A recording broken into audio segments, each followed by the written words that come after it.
Hello, everybody.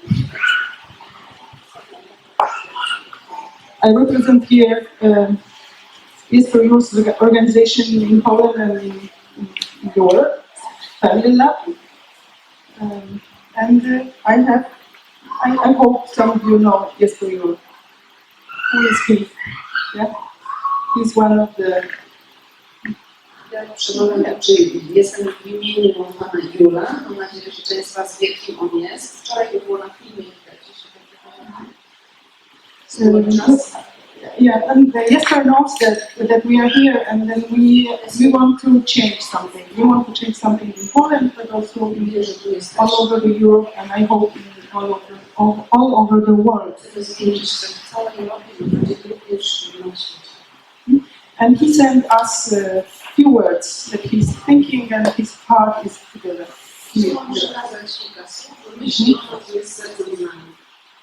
Dear organizers and participants, the fact that you are here proves that there is willpower as well as creativity to change the schools of Poland.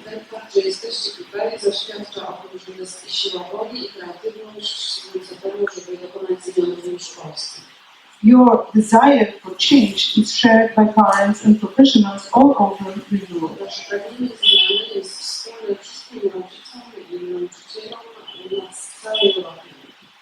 We have all realized that our governments don't have any vision for the future of schools and our children, and therefore your commitment is so important, and I salute you for it.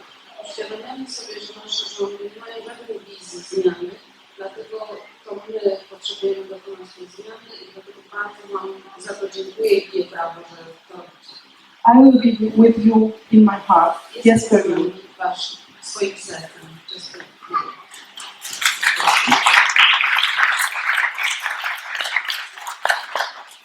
And I was thinking about what I would like to share and how I would like to inspire you. And this will be from my understanding of Youth theory, and also my education and my preparation and training and work since 10 years in non-violent communication.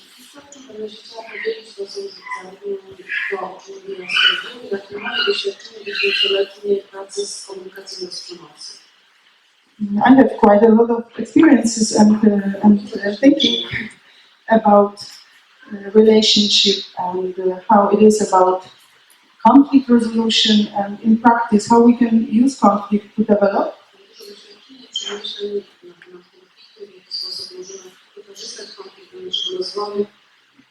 And my first thought was I want to bring this issue, conflict, and when I hear that this today will be discussed the point about the children are also humans. I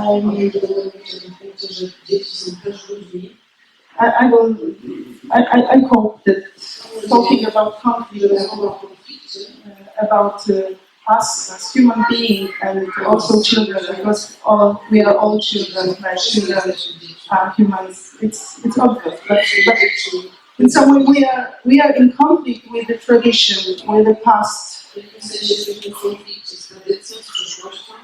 and so we need to be aware that thinking this way, that we want to learn from children, we want to not change children, but to learn from them, not to teach them.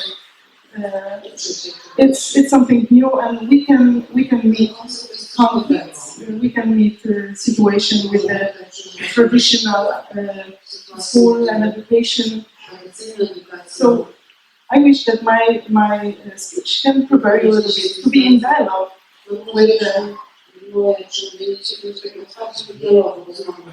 with people who have completely different understanding.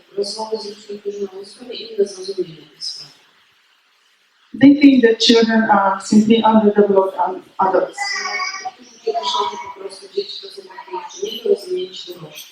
So we must do something with them. We must push them to be adults. że my musimy coś zrobić z tymi dziećmi, musimy je popychać w jakimś kierunku, żeby one mogły stać się dorosłymi. And we hardly understand, we hardly can stay their underdevelopment. I że właściwie nie jesteśmy w stanie zrozumieć ich stan, ich miejsce takiego niewykształcenia i rozwinięcia. I'm sure, I'm sure, and there are many people who say that, and Mr. Yul is one of them, that children, some way they are more wise than adults. Children are much more competent sometimes than others.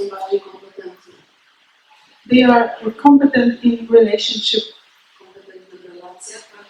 They are competent in solving conflicts.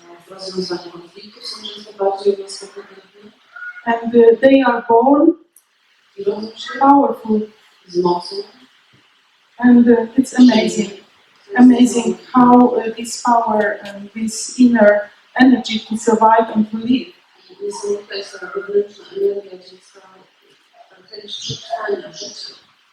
So we can learn from children how to be powerful, how to stay alive, even in difficult and problematic conflict situations. So I go to the conflict issue. It's okay for you? I don't know. I heard that yesterday you had also some talks about non-violent communication and conflict resolution. And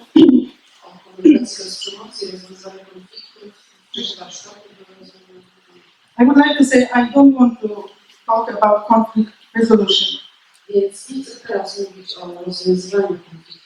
In some way, I want to encourage you to stay in conflict. And to enjoy conflict.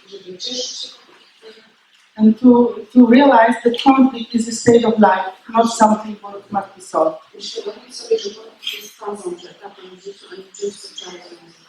Conflict is a state of life. Not phase, but a state of life. Yes. And maybe I will mention something. When I was a child, there were no conflicts at schools. Why? Because children were reason of conflict. Some children, they were simply wrong. They were conflictable. And children conflictable were removed from the situation of class. So, and because of that, we had no conflicts. But we had no development also. And many of us struggling very much and suffering how to manage this life and all these changes in this world. How we can survive. These people who were afraid that there are no conflict, no faults, no acceptance for differences.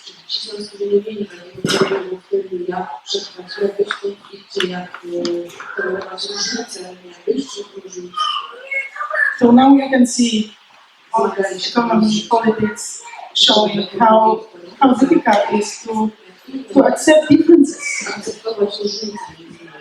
When we as children, we didn't got this experience that we are okay when we are difficult. When I'm as a child, I'm making conflict. I say, I don't like what's going on. When I go out from class and when I say, fuck you, teacher. And then I say, I'm wrong. And everybody, all adults say, yes, you are wrong, go out from school. Then it's really hard to survive. Later in life. And nowadays, I go to school, I'm working with teachers and parents, and I'm asking, how about conflicts in this school today? And unfortunately, many schools have the same understanding of dealing with conflict. Just take out conflictable children, difficult children. But the good news is that also there are many schools, like democratic, there are also these new schools, preschools. And I'm also asking them, how are you managing conflicts, what's going on? I też pytam, jak zarządzacie konfliktem, co się dzieje wtedy? And they say, yes, oh, we accept conflict, of course, we always have conflict, Akceptujemy konflikt, zawsze go mówimy, and conflict is okay. mamy konflikty i konflikty są okej. And I'm a little curious and confused when I hear that conflict is okay. Często jestem taka poruszona i ciekawa, co to znaczy, jak mówią, że konflikt jest okej. Because conflict simply is. Konflikty po prostu są, one są okej, są. And in some way, conflict is W sensie to konflikt me, to my feelings, and the moment when I am in conflict, this is really not okay. ten moment, w którym jestem w konflikcie, I don't like conflicts. nie lubię konfliktu. They are painful. One są bolesne. And I don't want to say here that conflict is okay, not okay, but I want to say, okay, what to do with this pain which we experience in conflict. So this will be later a little bit about pain. So take a deep breath because you have a lot of pain right now from the sun, and it's difficult to enjoy the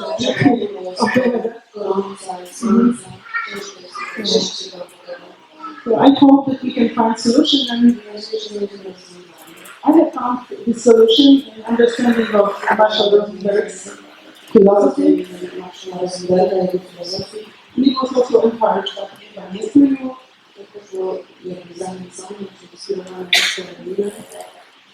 Yes, but also he's a very courageous person, and he's I'm not interested if you are solving conflict, but if you stay alive after conflict, and if you stay in community, if you are not suffering too much, that you cannot stay in the reality, you can walk, you can enjoy life, and if you can meet your friend and share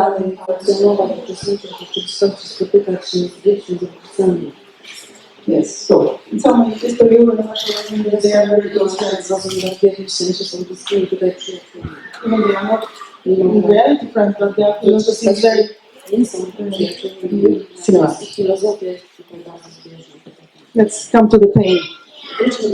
This is the core, in my understanding, this is the core of nonviolent communication. Whenever there is something what I don't like, where is the pain? Marshall Rosenberg saying something triggers you. Somebody said something, somebody did something. Something happened in the world. And you feel frustration, disappointment, sadness, and all these colors of feelings in the way of unhappiness. And Marshall Rosenberg said, stay in this pain, a little bit at least, and know what to do, how to manage yourself. So, don't blame situation, don't blame people around you. Stay in the pain and go inside you and find why you are suffering. Recognize the need behind the pain. And this is the goal. And this is the goal of conflict. Because as people, we are together with others. We have always difficult feelings. I don't trust that we are always happy together. These people who are here, and you are fully together, very close in hands in these toilets. Somebody took my place, somebody did something to me. So you have a lot of opportunities to be in conflict here. And remember how it was painful and difficult.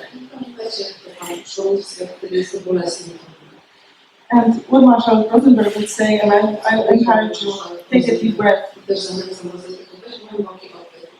And you see this person who is standing close to you,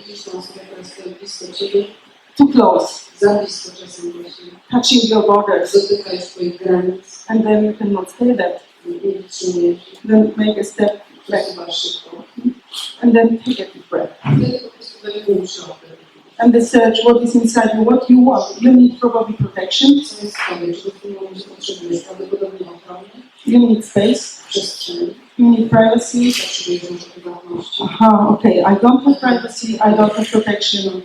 My space is some way triggered and touched. Moja przestrzeń będzie naruszył, to mnie zaktywowało. And then, instead of fighting with the border of another person, which is going into my borders, I go to my inner world and I say, okay, I have space, I need space. Means that I still, even it's little triggered, Potrzebuję przestrzeni, rozumiem. I'm still alive because I know what I need. Przecież ciągle wiem, czego I need what I want, wiem, czego chcę. and I can speak about that I mogę mówić o tym. without blaming, without criticizing. I can meet the person and say, hello, hello, hello. You are standing here and it's a little too close for me because I would like this part of more space. How is that for you that you move a bit further? And then instead of saying, okay, you are taking my space, you are attacking me, I say, hello, hello. This is me. Who are you? Tell me something more. Why you are doing that? Maybe because you need space. And I don't remember that I took your space earlier. No, let's talk about the space. Let's talk about our connection and interconnection. Tell me something about you. Okay, you are 2-year-old. Ah, okay. And you enjoy life so much. And you want to take this life fully in your hands. Ah, okay.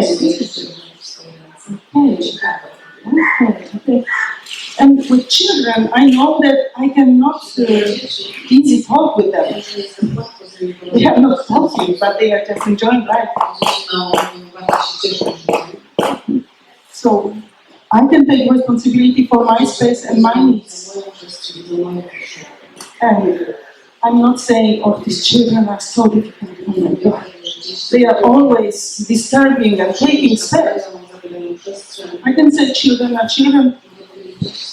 They have their own needs. They have their perspective of space. And they enjoy life very intensively because they have very vulnerable and very sensitive nervous system. So, okay, I take decision because I need space.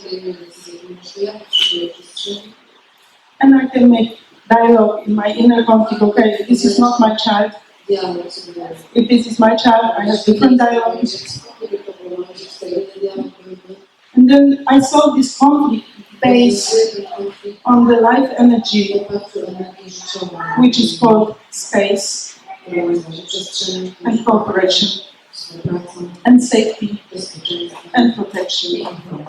And from that perspective, there are no children, no adults, no black ones, not white ones. This is human being. And this person has needs, has space, has wishes. At the same time, I have needs, I have wishes, I have life right now, and we can do together to protect our life when we are recognizing each other, when we know what it means that you do what you do. Because you want to be alive, you want to enjoy life, you want to survive. The same me. When I have this conflict with others, I can be more developed, I can speak more, I have more words. And in non-violent communication world, and Master Rosenberg invented this dictionary of needs. And it's really very fascinating for me how children are aware of this, even they don't have this vocabulary. They are simply living with feelings and needs, and they survive because they have feelings and needs. And we adults, most of us, not everybody, but I think most of us who were raised in this traditional and authoritarian style, in some way we forgot about this energy which children are expressing all the time. So some way we need some re-education, and this is why we are here.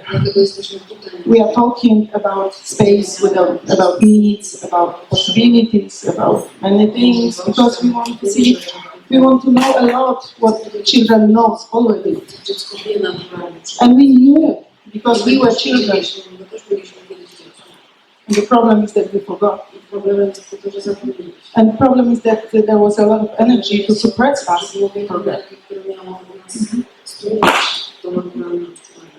So, some sadness, but let's see the kind of the sadness, the wish for development, and wish for change, and need for change. Let's talk about this need. And let's go to the situation when you meet a minister of education, or you meet a director of the normal traditional school, and you are a parent, and you have some understanding of human beings and children. You want to make children free, and you remember your own freedom, and you develop your creativity, and you want to protect children from this system, and there are some difficulties that you cannot take children from this school. And then you go to this director, and the director say, hello, your child was really unkind this day. She didn't want to eat, she didn't want to talk, she didn't want to make homework. She is really problematic child. Wow, we have conflict, because I know that my child is simply alive. Yes, and then my child is conflictable because my child is alive. And by this being difficult, she is saying, this school is too boring. This food is not good, I don't like it.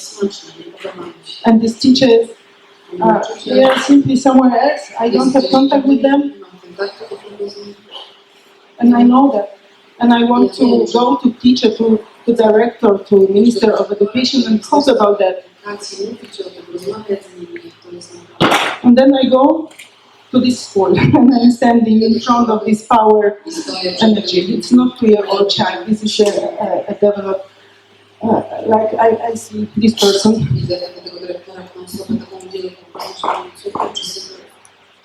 I take a deep breath and I think about, it's so painful. It's shit painful being in this country. Okay, I need to stay for a moment. I told my friend before I go to the school. Then I say, it's so painful because I need safety, I need protection. And my daughter is again blamed as being conflictable. Wow, this school is simply crazy. Oh my God, I want to destroy all these schools. I go to, I don't know where. I want to do something. Oh yeah, my son has an idea. He wants to put a bomb and school will be changed. For sure. This school. I have this energy, this deep pain that I want to fight. I want to kill everything. I want to kill all teachers. And my friend knows non-violent communication, and she or he say, okay, you are in deep pain. Yeah, I don't know how to solve this pain, but stay for a moment. Yes, you lost so much freedom. You love so much. You love freedom. You love the children and their development, and you want to protect them. Okay. How about Just go and try to talk about with this director, about your wishes and your dreams and your heart. Yeah. It's so fun that you are sharing this pain with me. And then you don't react from pain, but you go deeper into yourself and your wishes, which are not met right now. Yes, for sure, this is the pain. Not director, not system, not minister, not tradition, not the past. Your pain is here and now, and this is your big, big dream and wish to change something. Okay, I'm prepared. Somebody heard me. Somebody told me. Oh wow, it's fantastic feeling. I can promise you, being listened to, being heard. When I have pain, it is I think, in my understanding, this is the first need of us when we are in pain. I have learned to deal with conflict between children and others because I'm listened to when I'm in pain, and also I can stay with people who are in pain. This is the process. I go to school and again I hear this teacher who asked me, or director who asked me, after being listened to, after recognition of my pain and recognition my needs, I can stay in front of the teacher and I hear what she says to me. Wow, Gosia, was so difficult. This is really my daughter. Quite difficult for them. Oh, Gosia did this and this and this. And now Gosia did this and this. Why you don't teach her to do that? She must submit. She is not alone in the school. Some of you probably know. And then I take a deep breath and then I have my pain on my back.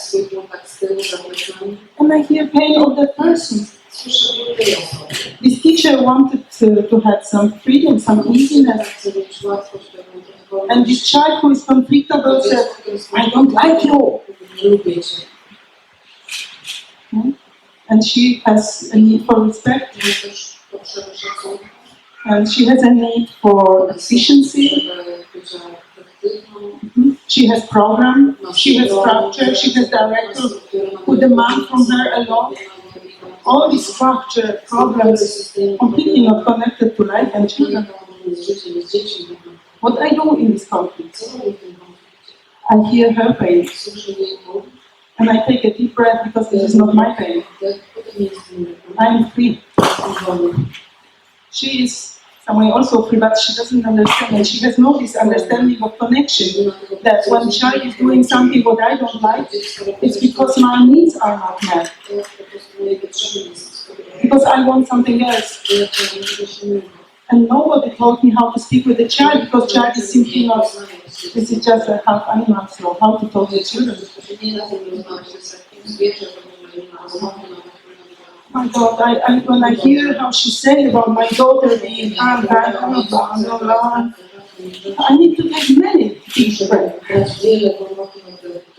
And I can separate my pain and my needs from her pain and her needs. And in conflict, we are touching so close. And when I'm prepared, I can hear and I can say, okay, yeah, it was difficult for you because she did this and this and you wanted something else. Yes, and you know, she is difficult, the system is like this. Oh yeah, the system is like that and you would prefer something different. I'm not using any method, any structure, non-violent or violent communication. I just hear the person, the human being. And I'm not interested who is she. She's a human being who suffers a lot by working in this system, in the school, suffering a lot without understanding that her needs are not met, and she could talk about that instead of blaming children for that. And understand herself. But I can offer her this understanding, and I hear, you have this, you have this, you have this.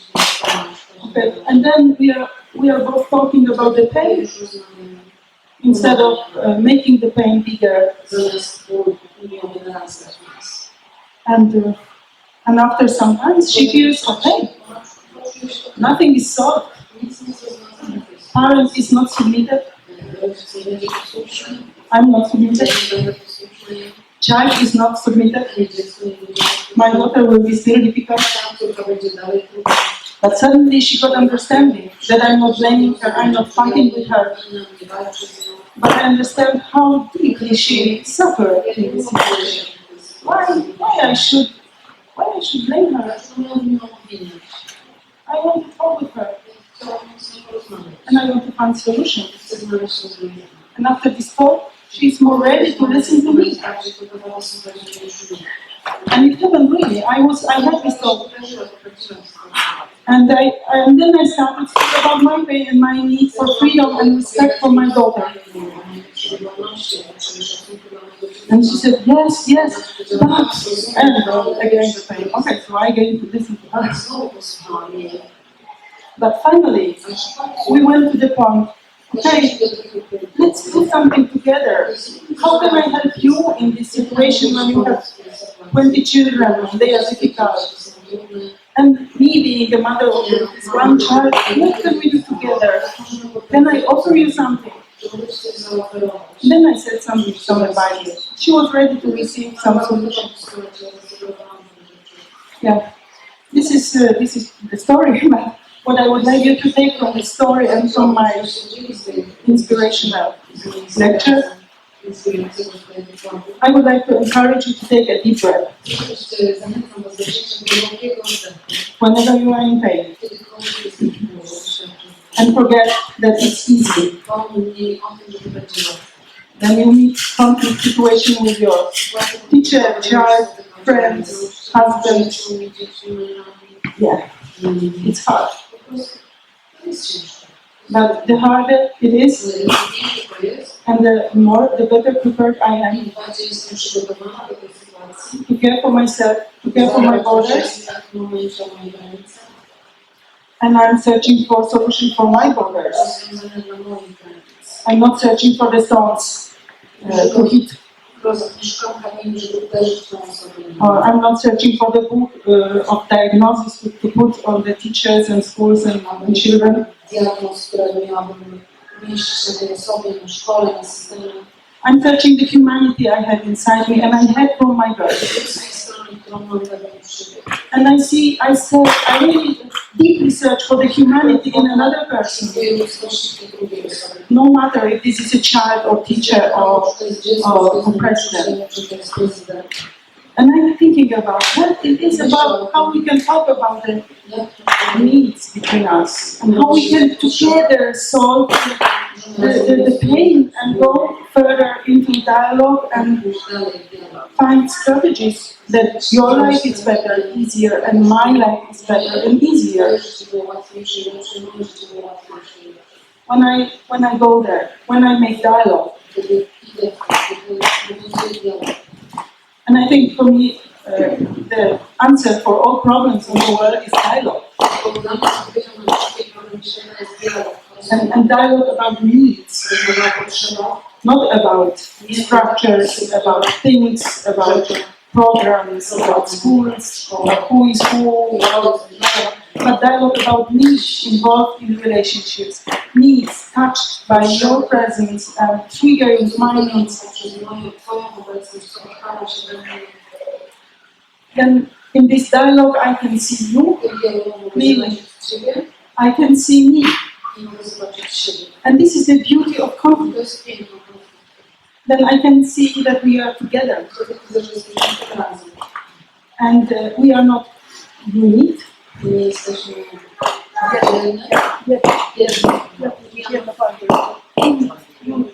United. We are not united. We are not united. We are not mixed.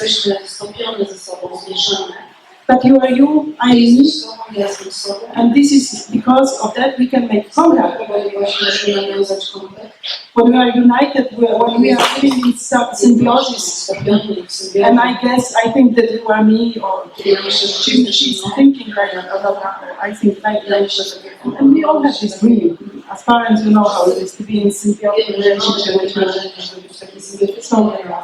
So when conflict is the moment of showing, no, there is no unity between people.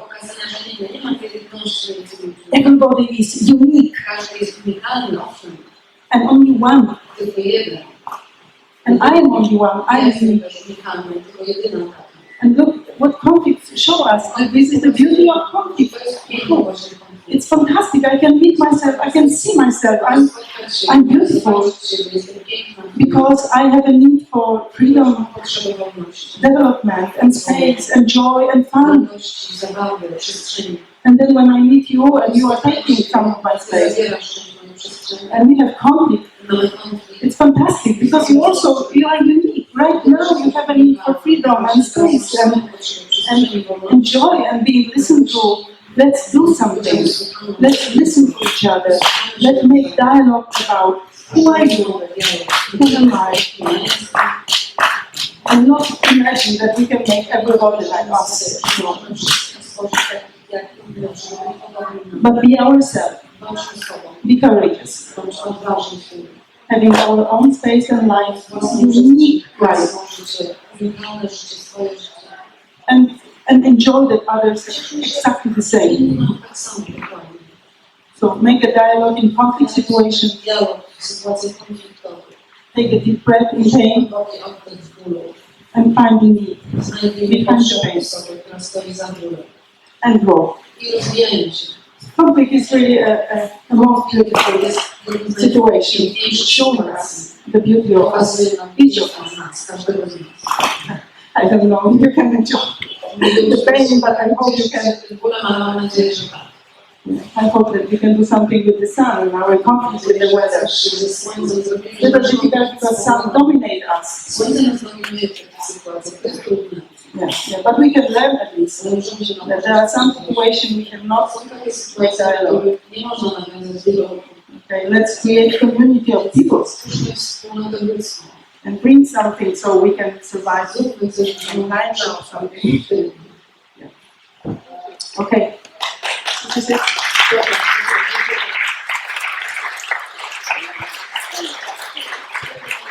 Thank you, Zofia, very much. But maybe you have some questions to Zofia. I'd like to ask you, what if the other person involved in conflict? So what if this person doesn't want to understand you and doesn't want to fight a listen to me? Yeah. What about failures in that communication? Yeah, this is the question. It's always, it happens every day. And I still hope that contact in conflict is still in my hands.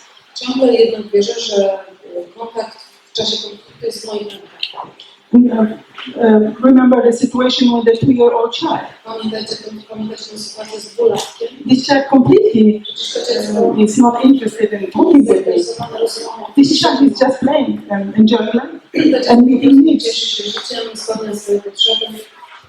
And I know that I can understand that something is behind this action, that I reject talking with you. Że coś za tym działaniem, że odrzucam rozmowę z tobą, nie chcę z tobą rozmawiać, że coś za tym działaniem stoi.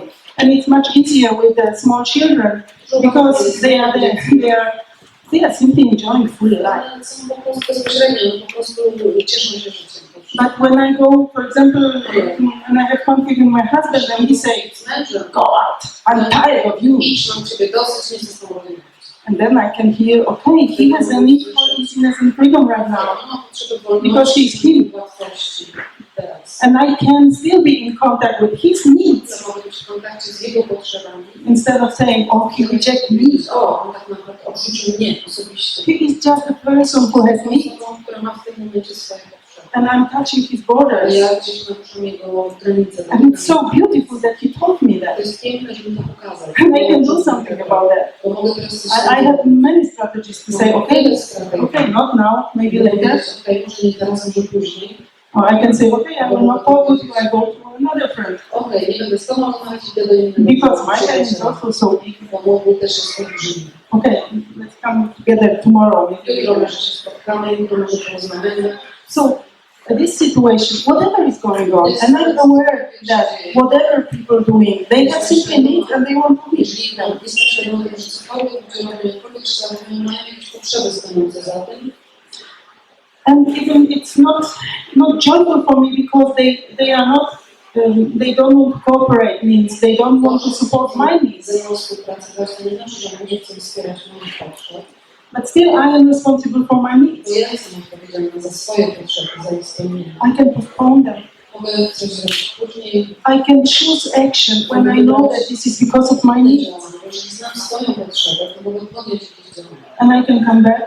Mogę wrócić. So contact with non-contact, it's also contact. This is my understanding. So conflict and contact is in my hands. Konflikt i kontakt dalej jest w moich rękach. And I promise you, it's much easier after this acceptance for non-contact to come back. And we have so fantastic and sweet contact after that. And imagine when we have no quarrel after this speech, and I'm coming to him and I say, yes, hello, are you ready to talk today?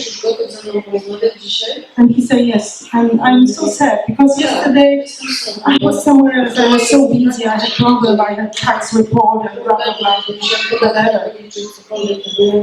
Yeah, and I was sad that I told you this. Yeah, it was because of my need for protection. And I said to him, oh yeah, I already understood in that moment. So let's talk right now. You are free to tax now, and I'm a little less painful because yesterday it was quite painful. But let's be together and enjoy right now and our understanding, our day-by-day development through conflict. Yeah. Thank you very much. Any other questions? Ktoś ma jeszcze jakieś pytania? Yes, please. Ja mam pytanie, jeżeli chodzi o relację rodzic-dziecko. Jesteśmy w pełni zrozumienia potrzeb dziecka. W którym momencie kończy się spełnianie potrzeby dziecka, a w którym momencie zaczyna się spełnianie jego zachcianek? Rozumienie obsesyjnych zachowań dziecka, spełnianie tych obsesyjnych zachowań. Gdzie jest ta granica? Yes. Thank you for this question. It's very often from parents, and there is a lot of misunderstanding and not trust in this language of needs and strategies. Okay. Yeah. Okay. The question was how to separate needs and wishes, obsessive wishes of the child. And I guess the example could be that mother knows the child is tired and child say, but I want this, I want ice cream, I want this and this. So the question from the parents, how can I realize the needs of the child, and if I'm not making some mistakes when I do for the child, he's asking me for sweets, he's asking me for this and this and this. Okay, it's a little confusing for me as a parent because the needs, and Jesper, you say also, he's someone saying about wishes and needs. And there is a lot of theory about that in non-violent communication, which is in some way more clear than in Jesper's philosophy. So I encourage you to read some books, and my book about dialogue instead of punishment. I say quite a lot about that issue. But I would come back to what you said. You said these obsessive wishes and obsessive actions of the child. I would think about what this child wants to express. And there are a lot of wishes and needs unmet, and I don't know. Być może są jakieś potrzeby, których nie znam. But in my understanding, there is a one need of the child. Mommy, listen to me. Jest zawsze jedna potrzeba dziecka. Mamo, posłuchaj. Mommy, stay with me because I'm in pain. Jestem w bólu, And I don't know what I want. nie wiem, czego chcę. I want everything at that time. W tym momencie. And it is not easy for us as adults because children are expressing their pain and their desperation sometimes that way. This and this and this and this. And this is quite developmental conflict for us as parents. Because in that moment I need to think about my needs. But when I'm frustrated by this obsessive action, obsessive wishes of the child, something is going on in me. I simply don't understand. And what I need understanding from others and from my child. But in relationship between adults and children, I am responsible more for understanding children's needs. And when I need understanding for my needs, I go to other adults. And when you are asking me what to do or how to separate, I wouldn't be focused on the concrete actions because there are so many and different. But imagine that child expressing some pain. And this pain could be in the nervous system because child has some problems, more sensitivity, and some situation triggers some pain. And this child wants to be listened to for sure. And even I approach this child and say, would you like to speak with me? Or would you like to express something where I can understand you? And child says, fuck you, mommy, go out, you are stupid. I told you I want ice cream, I want pizza, I want blah, blah, blah. And then I hear, okay, this pain is so big that this child even is not in some way connected to me. And this is exactly the same what was with my husband. I see the pain. I don't think about why and what. I'm not expert who knows language of needs or I know a lot what this child is doing. This is a pain and there is a need. Some wishes. It's the easiest. The pain and the pain need to be expressed and it's fine. When the child is expressing this pain, I can say, yeah, you want something, you don't know what exactly. And first I would like to connect with you, and then we will look for a solution. I have no clear solution. I don't know, maybe you are sleeping, but maybe you are not. Maybe you are tired, maybe not, but for sure that's something. This is my adult thinking in that situation. So, sorry, but I will not give you a clear what to do. I will tell you whenever and wherever is pain. Then listen to the pain. And then when you listen to the pain and you say about your own pain, just show me, oh, I wish I can understand you, but I can't. I wish I can give you ice cream 5 times a day, but I cannot. This is me, and this is you. Let's stay in pain together. What as a parent, as a teacher, as an adult, what I can do for child, I can stay together. I can accept something is there and you don't like me and you don't like anything. And just stay for a moment. I myself take 5 or 50 deep breaths to stay in this situation. But when you try one time, instead of thinking, this is a wish or this is a need. Oh, yesterday you say what I should do? No. Marshall Rosenberg something else? No. And this trainer on workshop said something? Oh my God, I'm completely confused. This is a wish or need or diagnosis or this is disorder, something, I don't know. I completely don't remember. But I see. take a deep breath. I'm here and I'm in fucking pain right now because I'm tired. I don't know what to do. And then here is a pain, and he probably like me has some pain. I don't know what. Let's try to make dialogue. Means try to make contact with the pain and enjoy the pain and dance in the pain. And when you do it one time, and your child will check you, are you able to do it next time? And this child wants to learn you and your ability to stay in pain. So after 3-4 times, in the heart of the child is more hope that you listen to the pain. And you are not evaluating, this is a need, or this is a wish, or this is some disorder. This is a human being in pain. But for doing these exercises, I recommend you to have friends, adult friends, like here, go to another tent and say, I cannot connect with my child, I'm so pissed about taking, I don't want to be a mother right now. I don't want to be a mother, it's enough to be a mother. And then I really wish that in each tent together, there are people who have ears and they say, yeah, exactly, it's so painful, not knowing how to manage the pain of the child.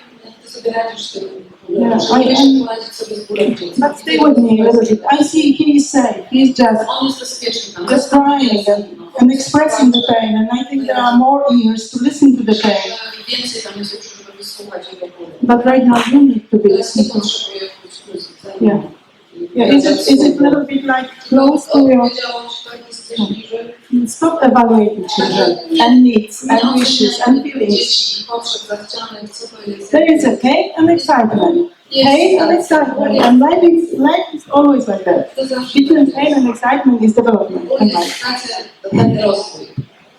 Thank you very much. Thank you, Zofia.